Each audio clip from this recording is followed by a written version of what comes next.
Primary उस्तादनि जो क़त्लेआम बंदि कयो। सिंध सूबे में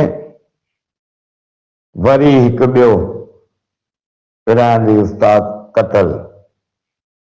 आल सिंध पेटीएलएफ जे मरकज़ी सदर गुलाम रसूल मेहर, पेटीएलएफ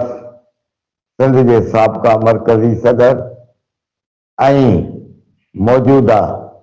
ज़िले सखर जे सदर सिकंदर अली जतोई, पेटीएलएफ अगवान हाजी शफी मोहम्मद सठियो, पेटीएलएफ ज़िले जेकबाबाद जे सदर डॉक्टर अब्दुल जब्बार खोसो, पेटीएलएफ जे अगवान अतीकुर रहमान सोलंकी, पेटीएलएफ सिंध जे साबिक़ा मरकज़ी अगवान सिकंदर अली छजड़ो, पेटीएलएफ चिट्ठी सिजावल जे सदर मोहम्मद उमर मेमन, पेटीएलएफ तहलके गढ़ी यासीन जे सदर यार मोहम्मद बिरोई, पेटीएलएफ हाला जे अगवान असदुल्ला मेमन, पेटीएलएफ तहलके टंडे बागे जे general secretary Ali Akbar Chande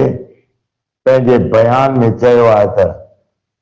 कशमोर तहलके जो हिकु सीनियर लाजवाब मेहनती फर्ज़ शनास उस्ताद मुराद अली बंगवार के रस्ते तां गुज़रंदे हथियारनि बंद जदीद औज़ारनि सां गोलियूं हणी क़तल करे छॾियो, जंहिंजी सत लफ़्ज़नि में मज़म्मत कजे थी ऐं सिंध हुकूमत ऐं ज़िले इंतज़ामिया खे चिता था ॾियूं त सिंध जे उस्तादनि जा कातिल फिलफोर गिरफ़्तार करे उन्हनि खे सज़ा ॾियारी वञे ऐं सिंध जे प्राइमरी उस्तादनि खे तहफ़ुज़ फ़राहम करे सिंध जे उस्तादनि मां